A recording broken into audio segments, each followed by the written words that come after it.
Good afternoon, everyone. We will get started with the Washoe County Open Space and Regional Parks Commission meeting for Tuesday, October 1st. Roll call, please. Doug Doolittle. Here. Stephanie Chen. Here. Polly Boardman, absent.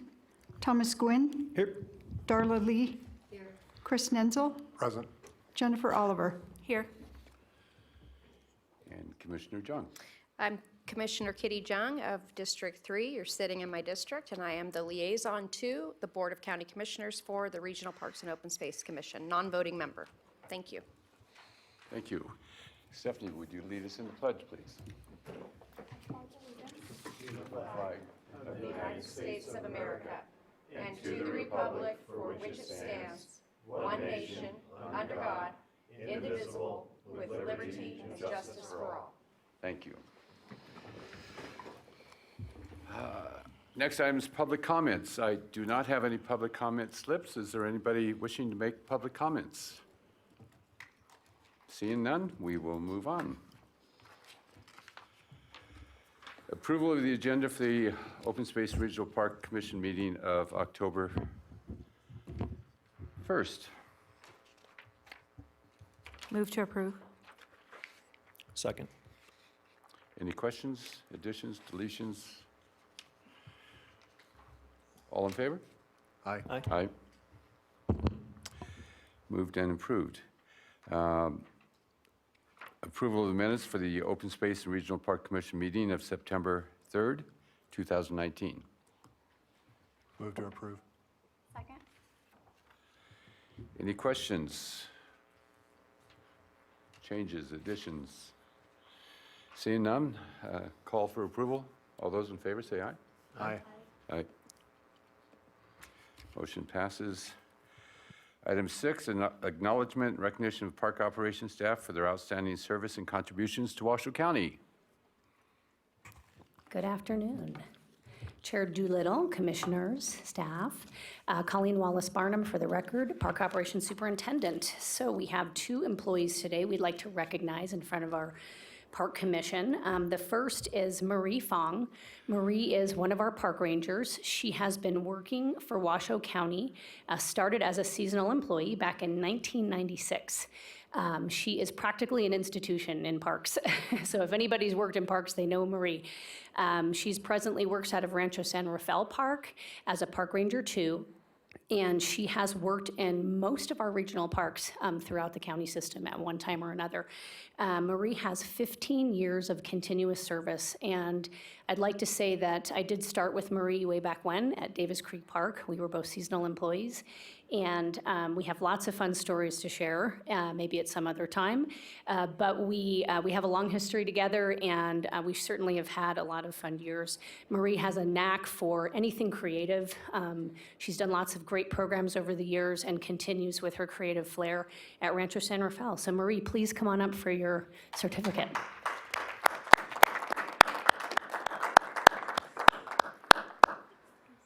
You're welcome. Thank you. Okay. And now she's off to get girls from school. Yep, life of a working mom.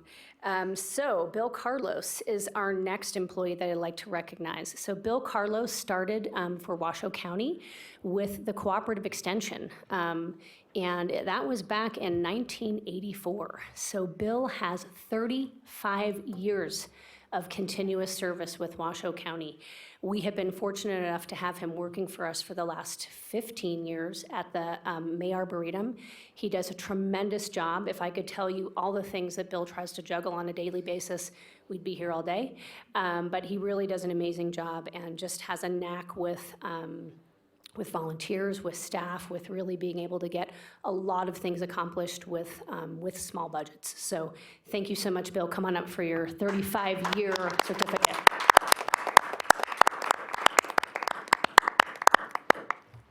Amazing.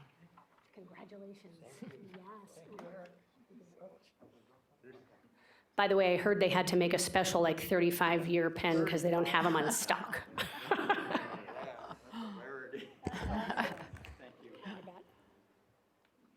Thank you very much, and thank you to Bill, thank you very much for being a part of the Parks Department for the years that you've been here. You've done a great job. Thank you so much. It's been a lot of fun. Thank you, everybody. All right. Eagle Scout presentation. Do we have any? None? Thank you very much. Update and presentation on smoke-free, vape-free parks by Kelly Steels, Washoe County Health District. Kelly?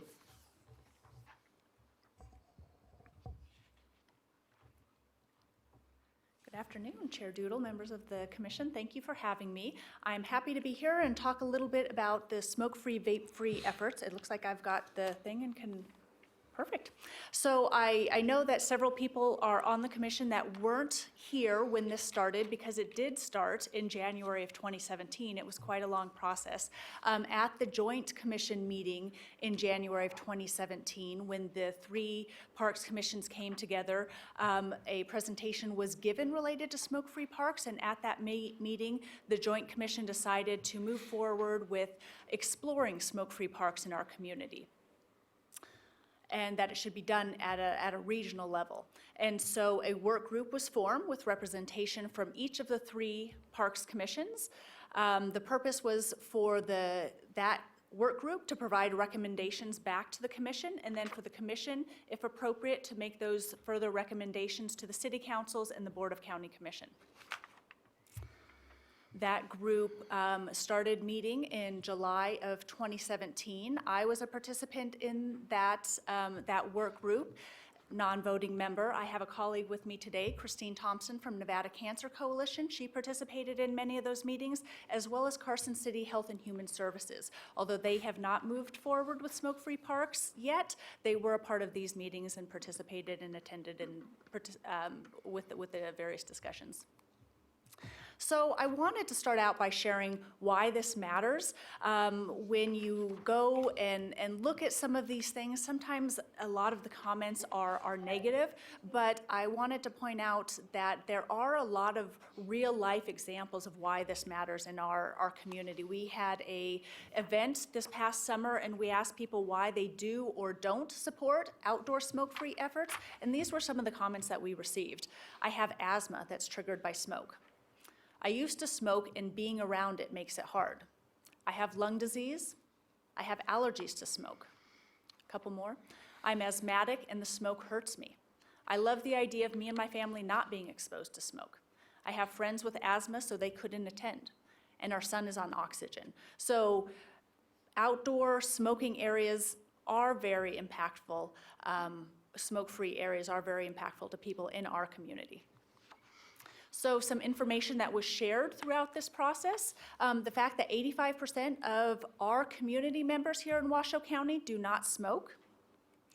We know that smoke-free environments create healthier spaces for families, for pets, less toxicity in our soils and our waters. Cigarette waste is not biodegradable. It contains toxic chemicals that can impact our environment and our waterways.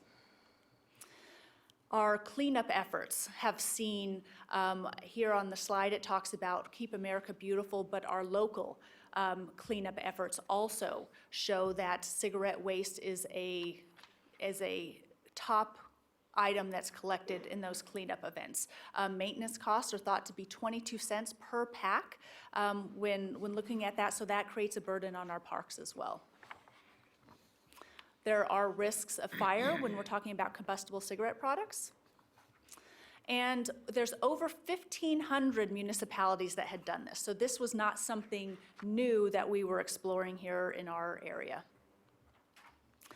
Other areas, not only nationwide, but the other areas in Nevada had explored and done different things related to smoke-free parks. So we had City of Henderson in the south, had the first ordinance in Nevada, and then some of our communities up here in the north, while they didn't have an ordinance, they do use signage in their parks and outdoor areas. We looked at available support and resources, including ordinance language, model language that we could use, expertise from our community in tobacco prevention, and the logos on this slide indicate some of the expertise and resources that were available to the group as they went through the process. The smoke-free work group met on about a monthly basis. Decisions that they made were that they wanted a smoke-free ordinance instead of, like some of the other communities, just putting up signage. That they wanted 100% smoke-free, vape-free, not designated areas where some confusion might be caused as to, well, is this allowed here and not in the other location? And that they wanted smoke-free and vape-free parks and open spaces. And we didn't talk about definitions, but one of the other options would have been tobacco-free, which would have also eliminated something like chewing tobacco in the parks. And they decided against that, but they did want smoke-free and vape-free. Those recommendations were taken back to the councils and then moved forward to the council and county commissions. There was community support for this. There were surveys done in the city of Sparks and also by the Truckee Meadows Parks Foundation, and I have some information for that about those surveys here in a second. There were letters of support written by many of the organizations whose logos are on this slide, and there was presence at public meetings to make public comments supporting this. Those surveys that were done in our communities, in Sparks, there were about 300 respondents. About 84% supported some type of policy, whether that was smoke-free, smoke-free tobacco-free, or smoke-free tobacco-free and vape-free. Truckee Meadows Parks Foundation had close to 1,000 respondents to their survey, and likewise a majority of people supported 100% smoke-free parks. Public meetings. In April of 2018, each jurisdiction directed staff to move forward with an ordinance, and it rolled out. City of Sparks was the first in June of 2018 to adopt that. City of Reno, between July and August, were able to accomplish that. And in Washoe County, this was rolled into the larger update to the Chapter 95 related to the various code updates for parks. And a side note, which I thought was really great, is that as the commissioners from the 3 jurisdictions were going through this and discussing, Sun Valley somehow found out about it, and they did it on their own. They had their Sun Valley General Improvement District Board of Trustees come together, make the decision to do it, and they actually implemented before any of the other jurisdictions did in May of 2018. So some of the concerns as we were going through the process, the big one was about enforcement. How is this enforcement? Was it going to be burdensome to law enforcement? And is it too much government regulation? Some other questions were included wanting to look at, well, we limit other things in parks like alcohol, and how is that handled, and can we use a similar model? People wanted the ordinance not to be too heavy-handed. And so compliance and enforcement, I'll just touch on that briefly. What we've seen when this is done in many other areas, whether it's in parks or other smoke-free locations, is that the best way to have good compliance is education. The majority of people, when they know about a rule or a regulation, they will comply voluntarily. Outreach and education is important. In the case of parks, signage is really important, letting people know that when they walk into a space, it is going to be smoke and vape free. Use of positive messaging is important, and we'll take a look at our sign. We really tried to be positive with the signage. And as an ordinance, each jurisdiction does have the ability to take on enforcement if they need to do that. So signage, we looked at various images and wording from other communities. The decisions made by that work group included using a consistent regional sign so that it looks similar no matter what park that people go to within our region. Wanted to avoid using that circle with a line through it, which sometimes is not seen as welcoming. Avoid focus on protecting children. Some of the other signs that you saw from some of our other areas have comments like protecting young lungs at work, which is great. We definitely want to protect children, but that leaves out all the other people that are also protected by these laws. And then the desire to include some Spanish messaging.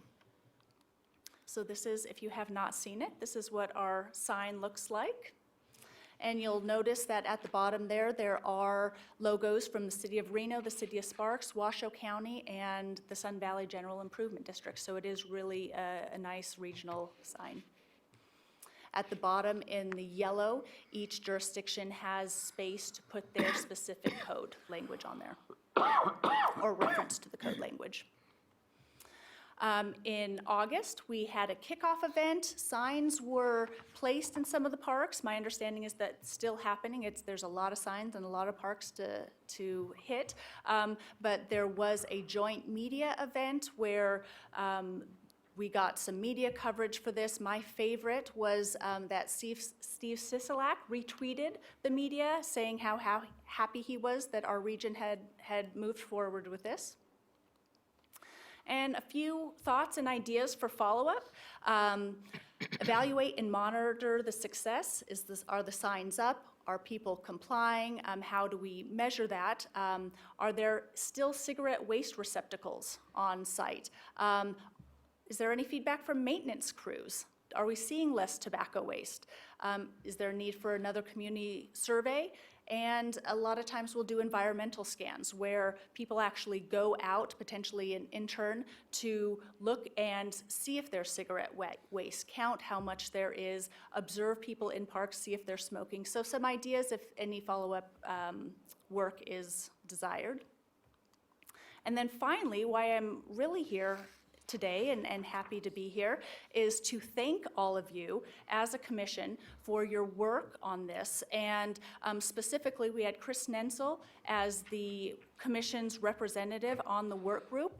Eric Crump also participated at all of the work group meetings. A thank you to Amy with Washoe County communications team, and also Colleen Wallace Barnum, who helped with the signage. So it was a really great coming together of a lot of different people to pull this together, do a lot of the hard work, and make the decisions to make the regional smoke-free parks effort successful here. And I do have a certificate that I would like to present to the commission. And it is a certificate of appreciation. It reads, "In grateful recognition of your role in the regional smoke-free and vape-free parks efforts. With the adoption of smoke-free, vape-free parks, those that use our region's parks, trails, and open spaces can enjoy safer, healthier outdoor locations." So I'm happy to be here, and I'm happy to answer any questions if there are any. Thank you very much, Kelly. Great presentation, great recap on it. And I also want to just take a moment to thank Eric and Colleen and Chris, especially you, and the rest of the commissioners up here and the county commissioners for supporting this effort. Appreciate it very much, and I think it's a great step forward, and we're concluding something that's taken a while, but it's been a great effort by everybody. Thank you so much. Thank you. Any comments? Yes, Commissioner. Thank you, Mr. Chairman. Ms. Seals, does the Washoe County campus but particularly this campus, are we vape and smoke-free? We are not. When will that be brought to the Board of County Commissioners to change our campus? I'm not sure. That has been communicated several times, so I can follow up with. Would you please do that? yes. And Mr. Solaro, if I could, I'd like that on the next board agenda if you can, if it's not already in the hopper. I know it's all digital now. And maybe it doesn't need to be a board agenda item. Maybe you can do it. I think that would be a great step. This is your public facility. This is where the health district is. I mean, to me, it seems like that's a no-brainer. If we're making it smoke-free at our parks, this campus should be smoke-free as well. All of our campuses should, but this might be the one that we start at. And then I have another question.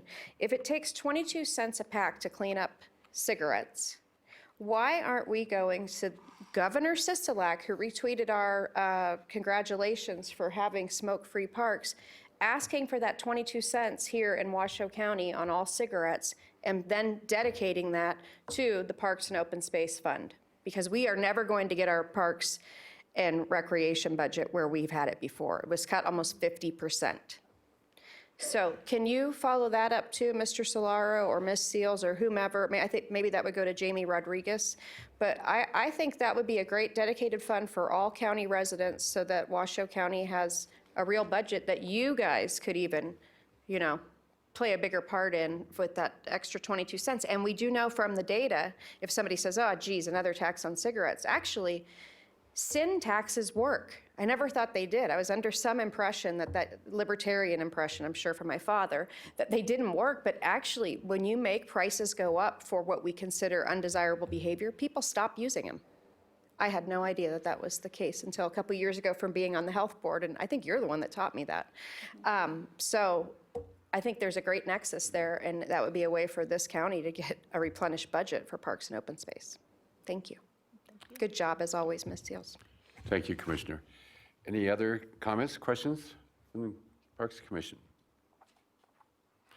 Seeing none, thank you very much again, and we do accept that certificate. Thank you so much. Thank you.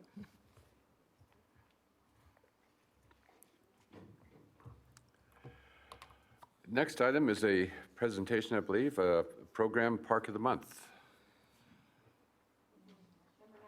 Oh, did I miss that? Yeah, sorry. I did put my glasses on again. Okay, review and possible recommendations of the Board of County Commissioners on an agreement between Washoe County, Tianyu Arts and Culture, and the May Arboretum Society for Dragon Lights Reno to take place within the May Arboretum and Botanical Garden for 5 weeks from late June through early August 2020. And I know I butchered the name, but I tried. You did well. For the record, Colleen Wallace-Barnum, Park Operations Superintendent. I don't have a presentation. You all received a copy of the draft agreement and the staff report associated with it. So I just wanted to go over some specifics that have taken place since Dragon Lights Reno took place at the May Arboretum and Botanical Garden in 2018. Shortly after the event, all three parties began discussing the event coming back. Shortly after that completion of the 2018 event, and since this was a first-time event, we hadn't blocked 2019. We hadn't blocked any of the reservable facilities, the gardens, the ranch house, the other things at Rancho that can be reserved. So unfortunately, we didn't have the ability to do so afterwards. So we kind of went into, okay, let's start working towards a 2020 event. And then at the same time, the Arboretum staff, there was a pretty significant impact from that event. We had 62,000 visitors in about 37 days, which is a pretty big impact. That didn't even include children. That was just ticketed participants. So we thought maybe taking a year off and seeing if the grounds recover well, that we'd be receptive. So we decided to preemptively block both 2020 and 2021 as we began negotiating a new agreement. We met with staff at Rancho many times and discussed the event at several meetings, what went well, what could we improve upon, and so on. So in working with Tianyu and the May Arboretum Society, I was representing staff in Washoe County, and we discussed and agreed upon several changes that were to take place for the 2020 event. The changes from the 2018 event that we had are as follows. So the footprint, which is Exhibit A, so we're going to try to bring up Exhibit A. Here it is. Let's see. Do I need to hit something?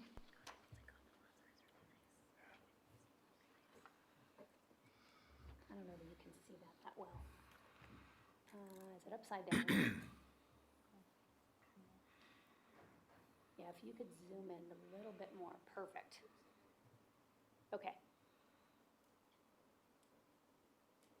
I think that's pretty good. Hopefully you can see that okay. There is a section in red, and that red section is the section that would actually be the reserved space or the event space.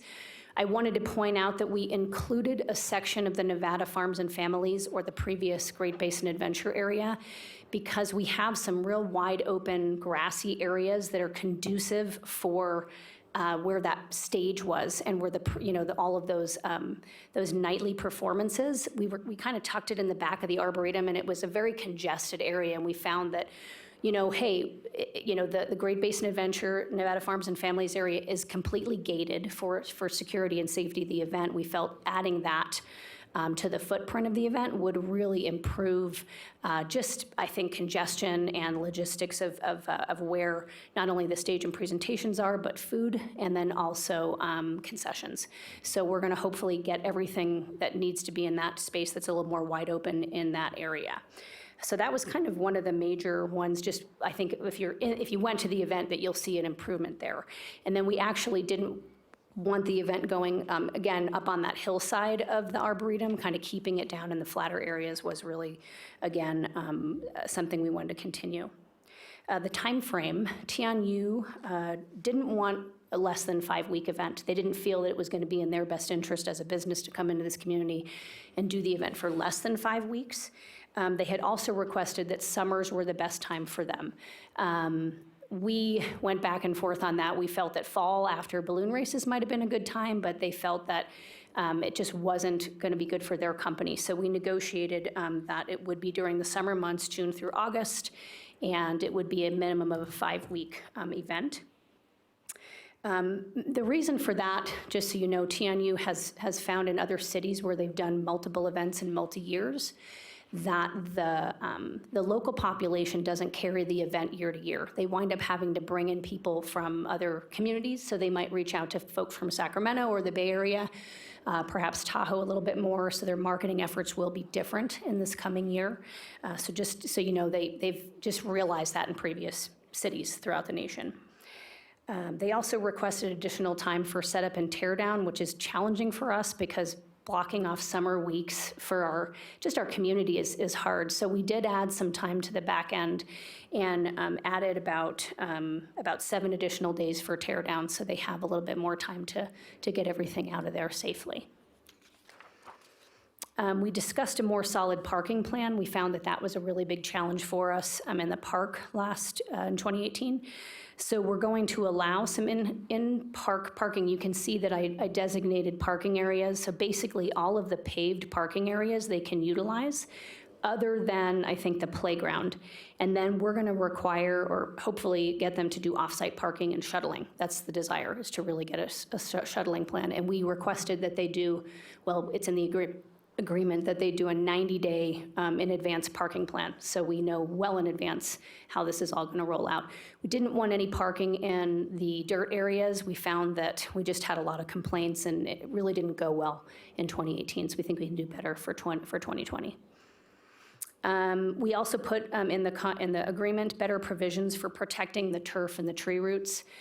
So we're going to have them put down plywood and just really protect the Arboretum as much as possible, which didn't happen the first time. It was a first-time event, so I think we really weren't aware of how things were going to go, but we've learned, so we're going to do a better job this next time.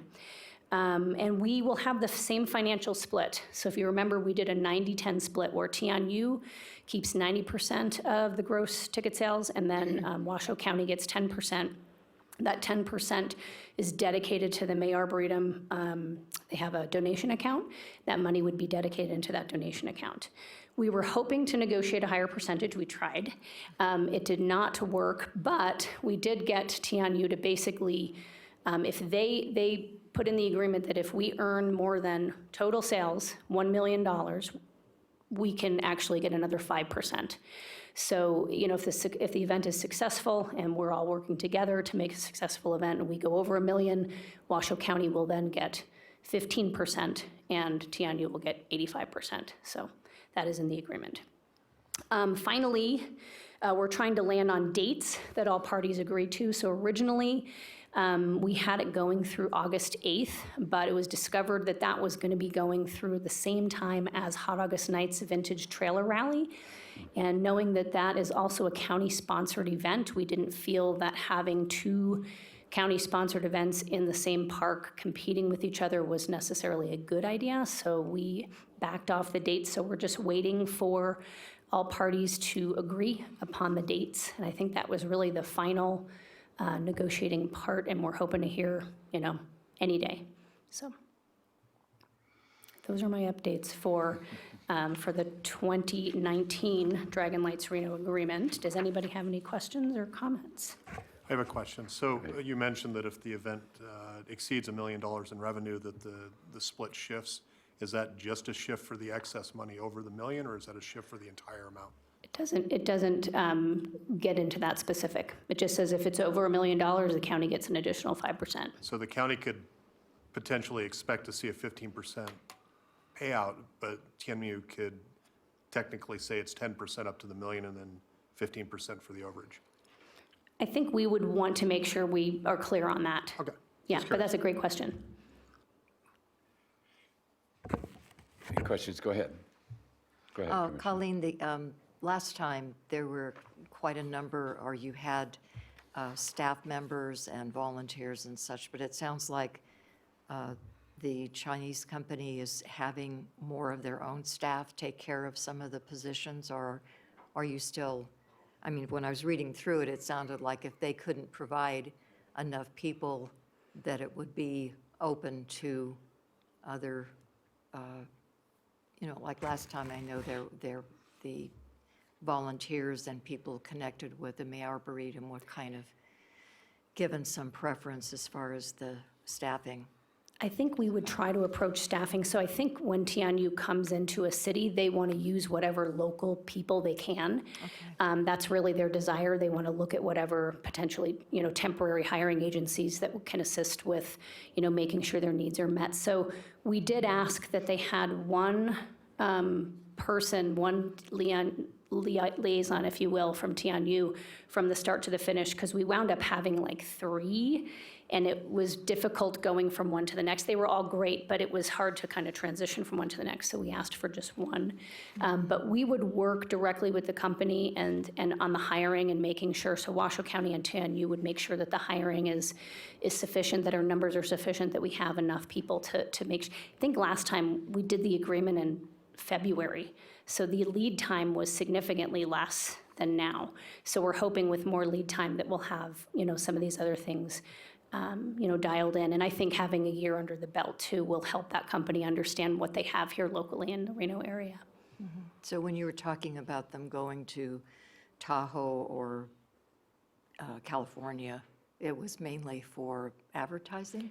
And for visitation to increase their ticket sales, because they feel that local, the local folks don't carry that event, for the, I think you'll definitely get people that are coming that want to come back, but then maybe Right. people who missed it. But I think they, in order to really bolster those numbers and keep their ticket sales good and solid, which they were in 2018, they have to kind of reach out to other markets. Right, no, exactly. And I'm really glad that you're taking more care as far as the, potential damage to the grounds. I would say, when I look through I think it's under the promoters' responsibilities, this II, there's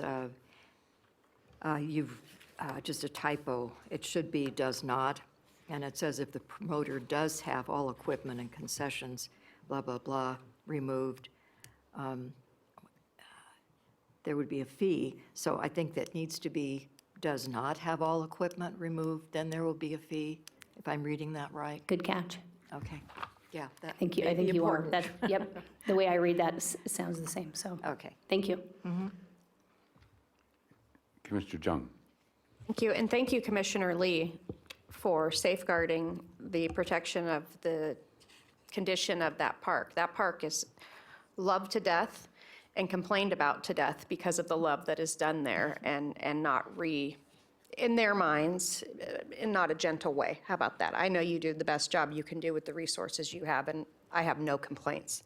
But we hear a lot of it, and that's why we need good park commissioners that also catch things in contracts. So thank you for that. I do have an idea, and I've already texted the owner, one of the owners of the Pepper Mill, Mr. Caroselli. The Pepper Mill has made, for the last 5 years at least, great inroads with their Asian population from the Bay Area and the K-pop experience. You guys know what K-pop is? The Korean pop music that all the young people are into, and bringing those artists here from Korea. So I just texted him as well and said, you might want to get involved in this and do something with them. So if he gets a hold of me, I'll get a hold of you and you can give me who these contact people are, because that would be a great sister property that perhaps could also provide the shuttle system if they have these captured people. And I don't know if you know, just a little plug, the Chinese restaurant at the Peppermill was put together by a feng shui expert as well, so with stuff imported from China. Now, they don't have it all laid out in the feng shui way, but they did when they had some Asian diplomats come here. She made sure and went back and refixed it so it was perfect energy flow there. So they have invested and dedicated a lot to that, not so emerging market, but the Asian market for gambling and that sort of thing here in Reno is just now starting to crack open in terms of them going to them and saying, come here. And I don't mean just the Bay Area, as well as in Asia, Macau, et cetera, to get people to come here and be tourists. So it might be a natural relationship, and I will be in contact with you if he asks for further information. Yeah, that's great. Thank Thank you. We'll you. take all and any I efforts. know you will. Great job. Thank you. Thank you, Commissioner. Any other comments?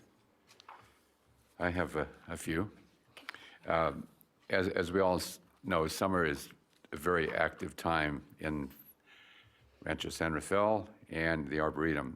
And I want to make certain that I understand and you all understand the impact to the Arboretum in terms of just the daily walk-through use and the weddings that occur throughout the gardens, et cetera. What kind of impacts are going to be put in place because of the summer use? I mean, the fall was much more natural for that park because it was more or less a downtime, but the summer is really active.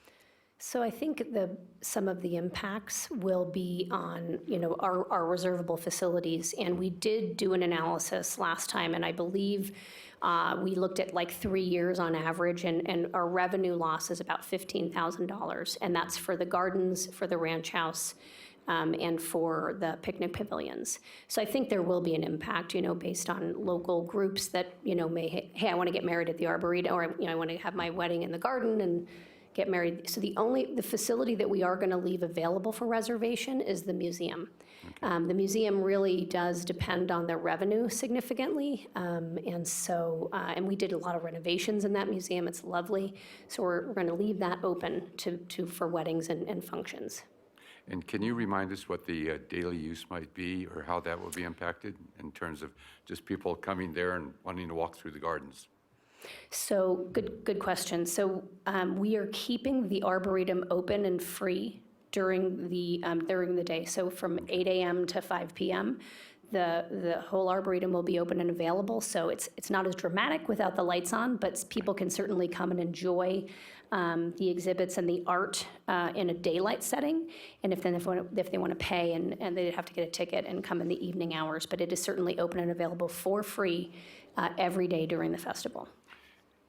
And in keeping with the contract, how are the sales recorded? They're recorded, I assume, by the company. Correct. And how are Tianyu is going to be taking the money, and then they give us daily reports.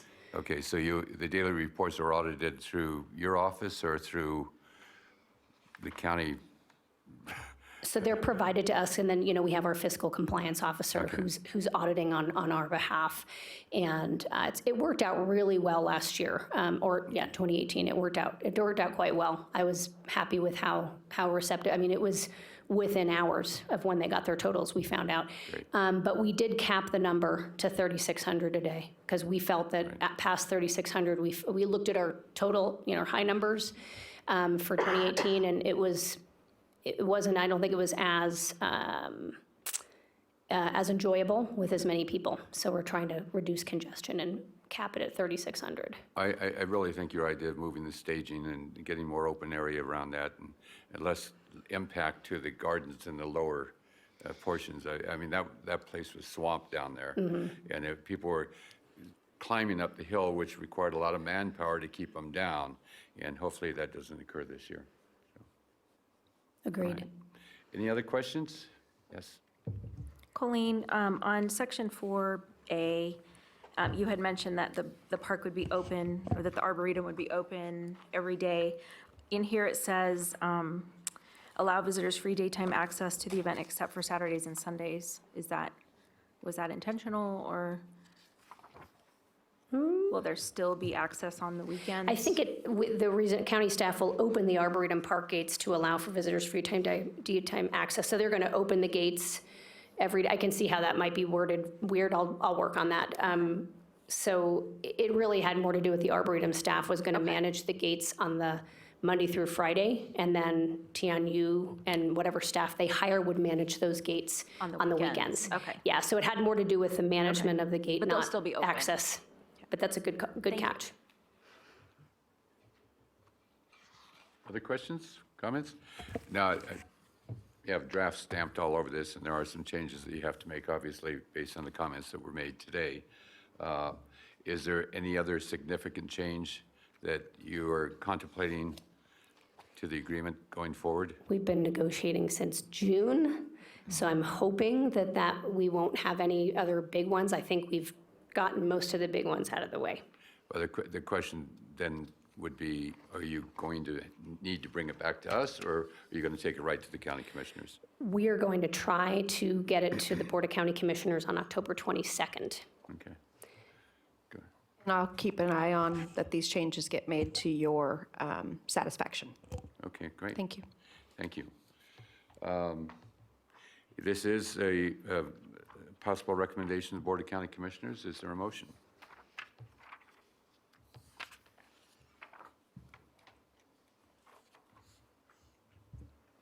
I'll move to recommend to the Board of County Commissioners to approve an agreement between Washoe County, TNU Art and Culture, Inc., and the May Arboretum Society to host a Dragonlight Reno in the May Arboretum and Botanical Garden at Rancho San Rafael Regional Park from June 27th through August 2nd, 2020.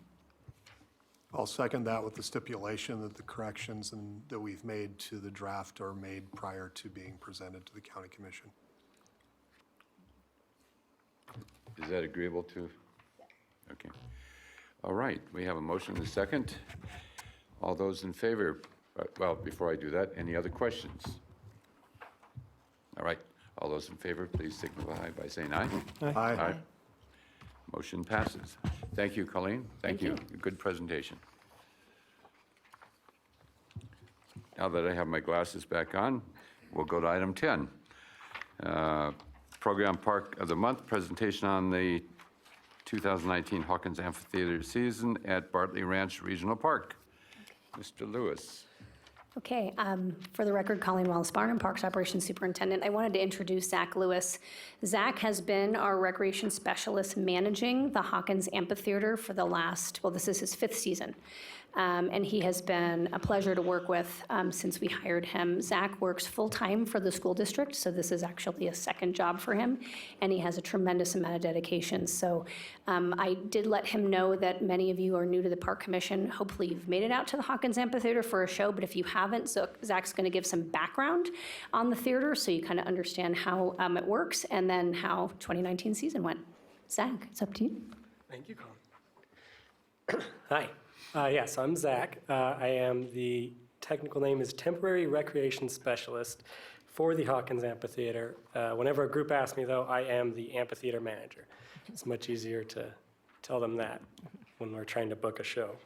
If you haven't been out there, the Hawkins Amphitheater was built by Q&D Construction back in 1999. It's located at Bartley Ranch Regional Park, which is one of the fabulous parks here. A lot of people actually walk through that park not even knowing that the amphitheater is there until they come for a show, because if you've been there, it's kind of tucked up into the hillside where Windy Hill's up there, and then people don't even recognize that there's actually a stage in there until they come for a show. It is a reservable facility through Washoe County, and we get a lot of support from the Robert Z. Hawkins Foundation. They've done a lot of the major improvements there, especially in the sound and lighting costs and things like that. The maximum occupancy there is 1,000 patrons. There's 403 physical seats and up to 600 people that fit in the grassy areas. Those 403 physical seats are actually very wide as well. That's a compliment we get a lot. They're not crunched together or like bleacher type seating. They're very wide, very comfortable, a lot of leg room. So we get a lot of compliments about that.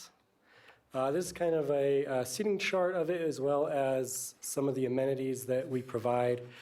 Sound and lighting equipment is available. We do have a contract with Star Sound Audio, to manage all of the sound and lighting equipment that is owned by the county. But they operate it all and are a great partner for us in having a contact there and being able to run everything for all the shows. There's a green room area, ticket booth with internet connectivity. I've got wireless Wi-Fi hooked up there now.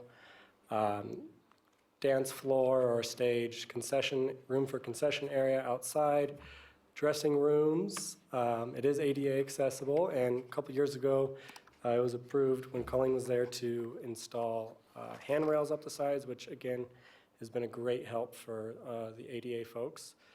And it is available May through October. This is a plot of the whole building. On the one side where the working space is the stage right side, that is where the Star Sound Audio usually sets up the majority of their stuff, as well as the Sierra School of Performing Arts. Every year when they come in, they have a live band in that entire wing there. So they have like a 9-10-piece band usually in the whole wing while the actors and stuff are on the stage. So there is a lot of room in there. They're always clamoring for more room, but they make it work, so it's awesome. On the other side, they usually set up a green room. There is 2 dressing rooms for performers, as well as public restrooms available for everybody on the outside. One thing that a lot of people would like as well is some kind of water fountain or hydration station somewhere out there would be nice, because people have to walk up to the nearest pavilion to get water when they're there, or they have to buy it from the caterers, which they like that though. So for the 2019 event season, we had 31 performances so far. Somebody still could book it in October since we are still open. I know we've had a couple inquiries, but people get really nervous with the weather this time of year. It snowed this weekend, so you know how that is. Welcome to Reno. And we had 14 nights of rehearsals. We do get a variety of different events. So we had 9 nights of the play. Sierra School Performing Arts did the Guys and Dolls show. And along with them, they had several rehearsals. I mean, they booked it virtually the entire month of August between their rehearsals and their shows. So they love having it for the whole month. We had 18 concerts, 3 dances or dance recitals, and 1 night where there was a movie performance. The majority of the events do come in July and August. July is mostly Art Town. So there were 17 performances there and 3 rehearsals. And then in August, again, they had 11 nights of rehearsal for the Guys and Dolls. And they had 8 shows, and then we had an additional separate booking show during that month. A couple in September and a couple in May. This year we didn't have any events in June or October. A couple of our past June ones have kind of either outgrown the facility as far as needing more than like 1,000 people to be able to come there, or have gone on to a different facility that just kind of fits them better. Again, people get kind of worried with those early or late year shows with the weather, since it is an outdoor facility. So these are our attendance numbers. I know that's a lot of information on there, but the most popular shows that we get, again, are during the month of Art Town. A lot of advertising for that. A lot of people come to the shows not even knowing who's playing that night. I mean, they're just Art Town dedicated people, and they just show up and always have a good time. We get a lot of orchestras and stuff during that month that people really enjoy. So, and then, like I said, in the month of August, it was all pretty much the Guys and Dolls with 1 night of a movie screening by KMPB. But again, majority of our attendance numbers in July and August. These are just a couple of the pictures of the different kind of variety of shows we have. Again, we have an orchestra able to do dance. That's AVA Ballet there on the right. They actually expand the stage every year and bring in, Star Sound brings in lots of extra lights for them and everything. So they really enjoy being able to use our theater because it gives them some flexibility that they don't have at other places around town.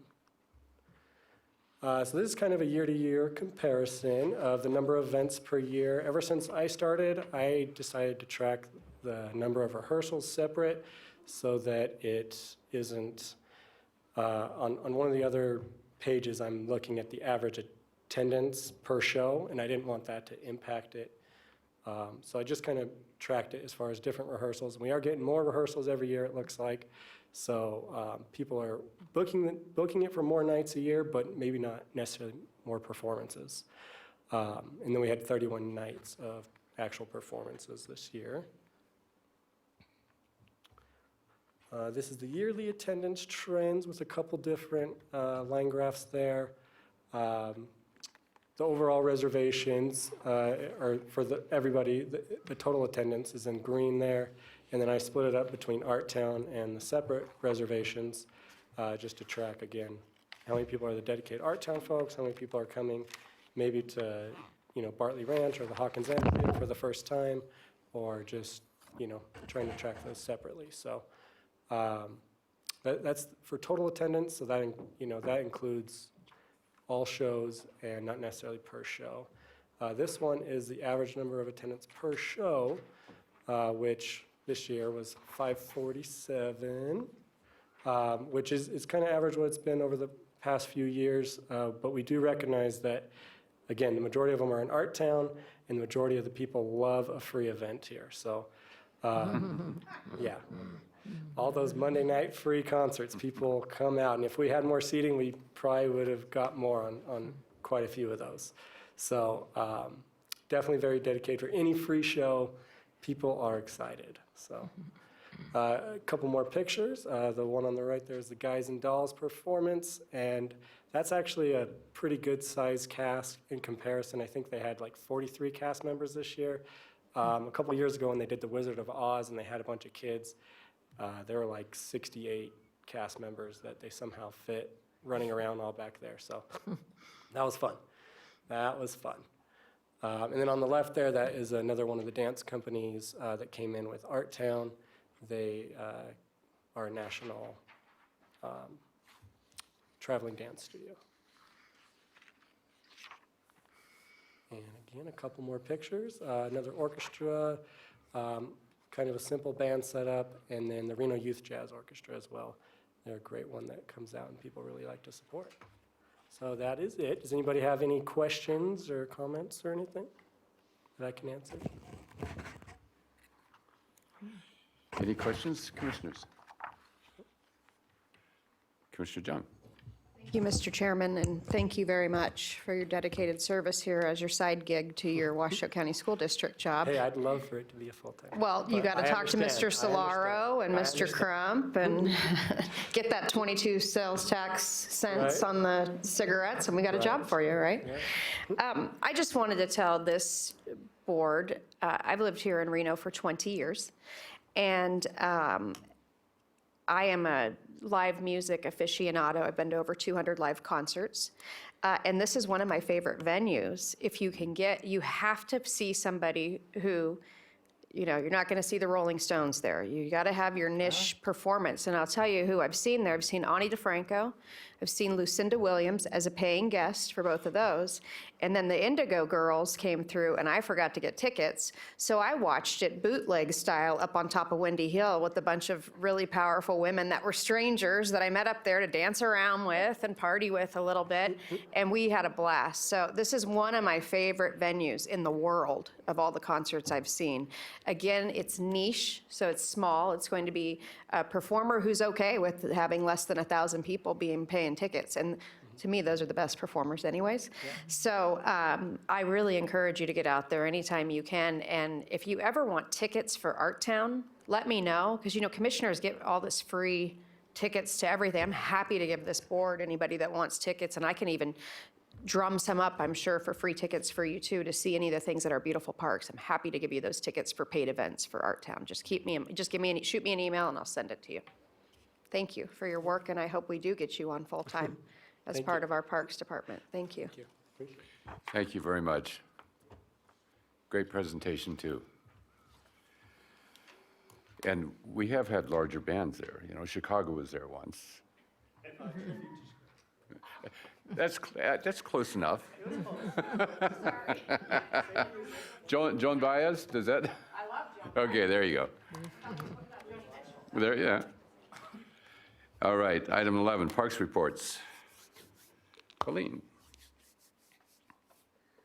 For the record, Colleen Wallace-Barnum, Park Operations Superintendent. So just want to give you a couple highlights for September.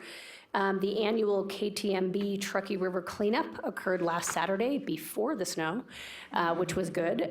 They had record numbers of volunteers. I didn't get the statistics, I apologize, but we benefited by having Mayberry, DeRoscar, Ambrose, and Lockwood, and Galena Creek Park cleaned up. So we are usually always a beneficiary in many ways of that cleanup, so we appreciate it. The after party was at Rancho. I think it wrapped up quickly because of the snow. We just want to highlight that Park Ranger Nick Stoyer has been hosting several ranger-led story strolls on Saturdays at Davis Creek Park. They've been quite popular, over 70 people showing up, so he's got another one coming up on October 5th. Bowers Mansion will have a reenactment, Civil War reenactment on October 19th from 10 to 3. Great Ritter balloon races went off. I think we talked about it. The only day that didn't happen was on Sunday. The balloons couldn't go up due to wind. But as far as I know, Saturday was potentially a record-breaking attendance day. It was super busy and a really nice day. And then October 1st, which is today, we have our final Walk with Washoe. Brian Harrower, our district manager, will be leading a group out of Rancho San Rafael Park tonight, and I believe that's at 5:30 to 7. And we are also going to be conducting interviews for the permanent part-time range safety officer position that was newly approved. We're going to be doing those interviews in a few weeks. At the May Center, there is an Art of Aloha exhibit at the museum, so if you haven't had a chance, go on and take a look at it. It's kind of a fun exhibit, and it closes October 20th, so try to get there before the 20th. Wanted to just highlight in the volunteer report that October is Make a Difference month, so we wind up getting a lot of companies coming out and wanting to do some different support in October, and we do have some events locally here or within Washoe County in our parks that Joanne is going to highlight in her park planning report. So Joanne Loudon, our natural resource planner, will be giving some planning updates.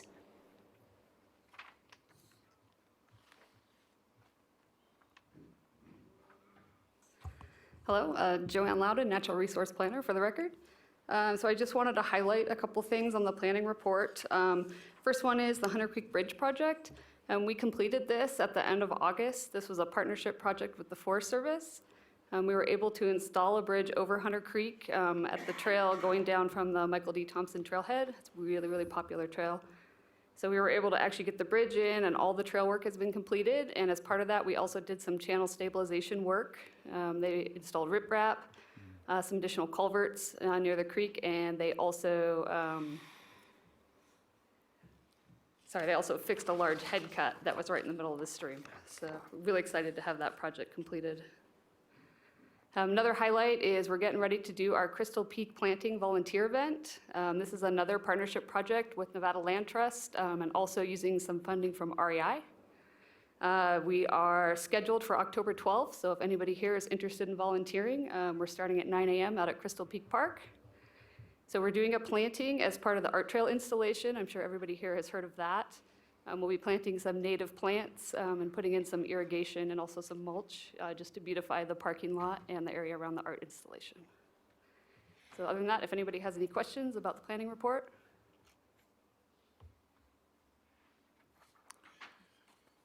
Only one question, and it may not apply to you at all, but the impact of fires that we've had this summer, any of the parks damaged at all or impacted? Yeah, the only one I know of is Cold Springs. Burned about an acre in Cold Springs Park, and we're planning to do some restoration work out there this fall. We'll do some seeding and planting. Okay, thank you. Any other questions? Thank you very much. If we are done with this item, then item 12, Director's Report.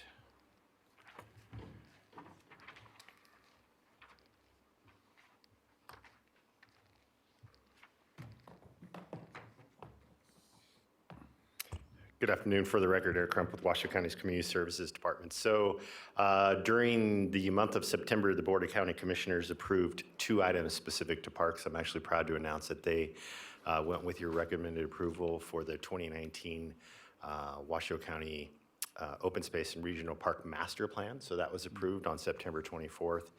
That document, as you know, will it was many years in the making, and it will serve as our guiding document and our planning document as we move forward for the next decade or 2. And I specifically want to thank all the staff that worked on it. Colleen Wallace-Barnum, she worked really hard on that, as well as our park planner, Sophia Kirschman. They also recommended to award, or they actually awarded a contract for the re-roofing of our historic Huffaker Schoolhouse. To the tune of over $100,000 with contingency built in. So it's a pretty steep roof. It's obviously a historic structure. So we're excited to do that, to protect that for moving forward for years to come. And then secondly, I believe Commissioner Oliver had requested a presentation on the use of pesticides within Washoe County parks. So staff is working on that, and we plan to present that back during our next meeting in November. So be happy to answer any questions that you might have. Thank you, Eric. Any questions? Do we have the golf report? Did we miss that? There was no updates on it. No? Okay. No. But I think that is scheduled for a future meeting at some point when the season wraps up. I'm sorry, I thought it was this meeting.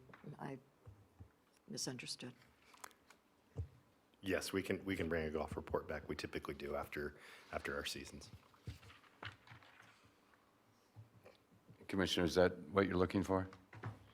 I'm sorry. A wrap-up of the season? Right, no, that's fine. I just misunderstood the last meeting Okay, as far as that. thank you. Any other comments? Seeing none. Commissioners' comments. I'll start at this end.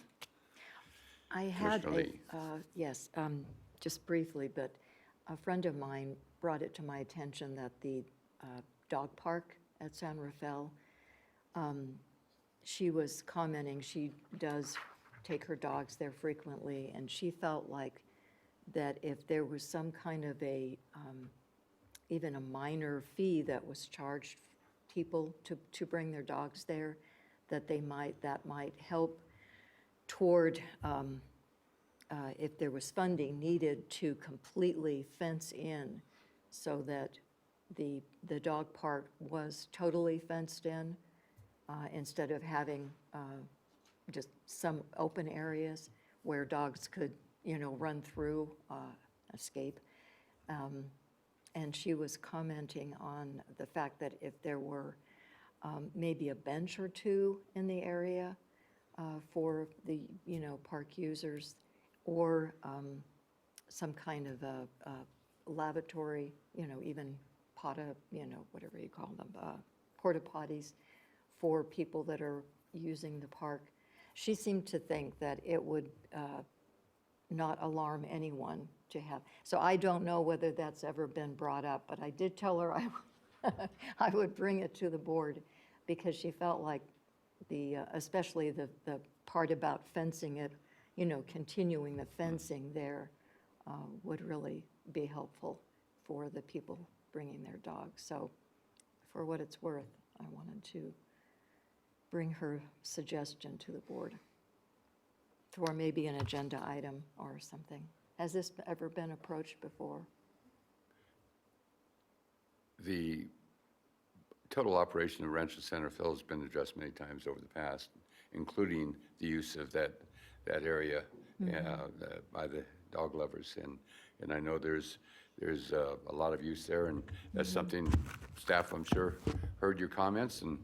It might be a good item for a future agenda. Yeah. Thank you, Commissioner. Okay. Anything else? Nope. Commissioner Oliver? Nothing? Nothing? Just a couple of things. I live off Mount Rosa Estates, and as we all know, it's quite windy out there. So I just ask folks during trash day to put a rock on their trash cans or a bungee cord or something, because it's going to fall over. and it just makes a mess of the open space out there. Second, it's why we no longer have our bears. It's now rutting season for the deer. And I actually was just driving out here today, and there's a couple, they look like they're in their teens that were trying to approach those deer when they're rutting. I wouldn't advise that. So whether feeding them or playing with them, they're animals. So I would just ask that you guys keep your distance and don't feed them. And then I appreciate the passes for the balloon races. I unfortunately wasn't able to grab mine, but I do always appreciate that every year when you guys offer that. Thank you. Thank you. Yeah. I'd just like to thank everyone for the presentations. A lot of work went into the slideshows and the research and the gathering of the data. I'm hoping, as a resident of the Old Southwest, that since the cows are gone, that in October we'll see the reopening of Betsy Collin Donnelly Park to the public. And that's my only comment. Thank you. And my only comment is, once again, thanking the staff for all the hard work you do during the course of the summer. The seasons, the long summer season is almost over, but fall is the beautiful season here. So keep the parks looking good, and thank you for all the effort towards doing so. That's it. Meeting is adjourned. Oh, yeah. Ah, yes.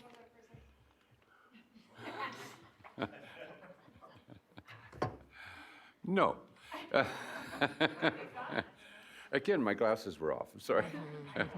Public comment. Is there anybody out there wishing to make a statement? Seeing none. Let me check if I missed anything else. None. We will adjourn. Thank you very much.